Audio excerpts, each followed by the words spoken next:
Let's bring it in here just a minute. I want to talk to those of you who seem to think that there's this latest fad, but I can't seem to find much of it because they must hide right away as soon as they get mouthy. But I'm talking the younger people that sit there and go, hey, we're going to make fun of Gen X. We're going to insult them. We're going to pick on them. We're going to make memes about them because they are horrible and they are bad. Well, I sit there and I wonder, where is this stuff? I try and find it, but all I can find is other people talking about the video, and they show a 10-second clip. Most likely, most of them are probably, I am absolutely sure, 100%, they're just from TikTok, because these people that want to insult Gen X, want to challenge us to something, turn around and don't have the attention span of a fruit fly. Hell, most of them don't even know how to spell their own name these days. So why would I even worry about them? Well, I'm just going to put one word out there for you people that think you are going to insult us. Get real.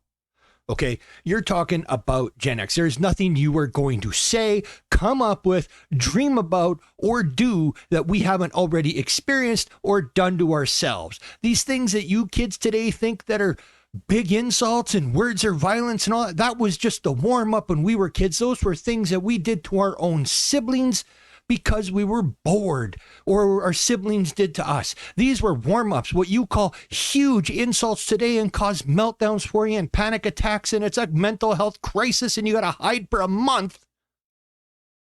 Was just us saying hello to our friends.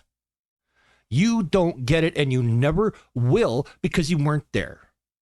Hell, even people that were there sometimes don't get it because they had it a little bit easier. There were people that came from the affluent families or the nice areas. And sometimes we had friends that were there. And guess what? It wasn't their friends. They would come on down all the time. We'd be like, oh, you slumming it today, are you? Coming down off the snob hill and hanging out with us poor folk?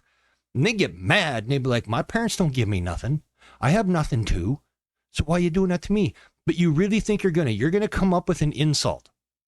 Here's the thing you have to know. If you're going to start making fun of and making insults to Gen X, is we're not going to back down. We're not going to cower. We are going to stand up, stick our chest out and go, challenge accepted. Why? Because we look forward to it. We love it. We feed on it. It's what we thrive on. We live for. We'll ask for seconds.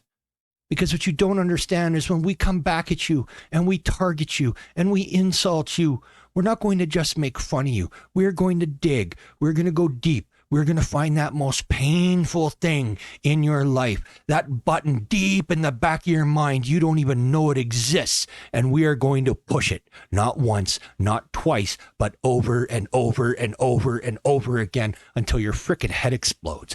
That's what happens when you take on and challenge Gen X. And there's going to be those of you that be like, oh, you're no good. Well, here's what. Here's a challenge for you right now. You think you got something you can say that is a big-ass insult that's going to drop me down and put me in my place? Right here for you. Check this out.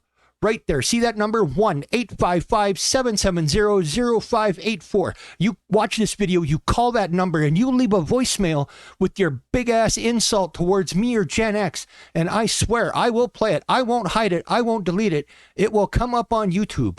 It will come out in a video with a voicemail vault when it comes. So that's a challenge to all you young folk that think that you can come up with the greatest insult ever on Gen X, that you can do something or say something that will actually hurt us and cause us pain. There's your challenge. You lay down it. I threw down the gauntlet. There it is. Come on, bring it. Give me your best. So now I want to go on to something else. They're the younger people, a lot of them, man, they hate on us constantly because all of a sudden they're trying to say Gen X had it so good with our cushy jobs and our well-paying jobs, and we didn't have the well-paying jobs, and we did not have it all cushy. Okay, when we started hitting in to the young adulthood and ending in, yeah, the recessions were changing, things were getting better, and the 90s were great. You had the explosion going into the internet and everything, but there's one thing that a lot of you don't understand is we had a big economic crash called the dot-com burst. The bubble burst. The dot-com bubble. Everybody, you created an online company, gave it a fancy name, people were paying millions. All of a sudden, that crashed. Millions of people lost their savings, their jobs. It was gone. People lost their houses, everything. And then again in 2008 with the subprime mortgage and the bank fallout around the world and what happened and credit lines drying up. The main person that hurt was Gen X. So don't you say that we had it easy and everything was perfect and fine. It wasn't. You see, every generation's going to have their trial. But when we try and tell you what it was like, we know it was tough, and you don't have it as bad. You'll have a collapse. You can have mortgage crashes. You can have all that stuff. But you see, we had it worse because ever since then, they didn't have safety mechanisms put in place, or they don't get as careless. Banks don't get as careless, or we try and teach our kids. Like, look, right now, here's the thing. I've been telling people for a long time, just save. Don't worry about buying a house. Save and save until you have the money to build. Don't worry. And they're like, I can't afford to buy a house. I can't afford to buy a house. Lumber right now, today is as cheap as it's ever been, and it is going down even more. You can build a house for half the cost that you could buy one now. So if people sat there and were worried more about saving than they did about spending or buying something they can't afford because rates were really low a few years ago, bunch of idiots. You turn around and go, well, the rates are this low. They're always going to go back up. Do you really think that banks are going to lend you money forever without making a profit? No, them rates were going to go back up always. And now they are. And people are suffering and they can't pay mortgages quite the same anymore. It'll happen. You just wait. They're going to start increasing interest rates. They're going to have to. And a lot of people are going to get smacked because low interest, they bought more than they could actually afford. Nobody thought about tomorrow. Nobody plays the long game when they do these things. They all like, I'm going to buy today and in 6 months, a year, I can sell, make a profit and up more.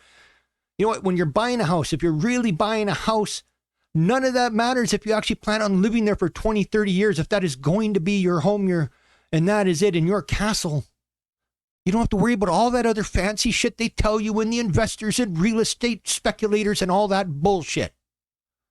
If you actually are going to live there and that is going to be your home, none of that matters. Whether the value goes down some or up some is not really going to matter if you're going to stay there for 30 years. But if you're trying to be like everybody else and make that quick buck when you can't even afford to invest in it in the first place, that's where the problems happen. Okay, maybe you get lucky. Maybe you'll inherit a property. Maybe you'll inherit a house. Good on you. Don't waste that advantage when it comes. But anyway, I had enough. That's it. I just wanted to get on there about people wanting a little warning about those of you that want to try and insult Gen X, which you can't really do. And I think I covered that. So until then, this is Drac saying, until later, peace out and stay safe.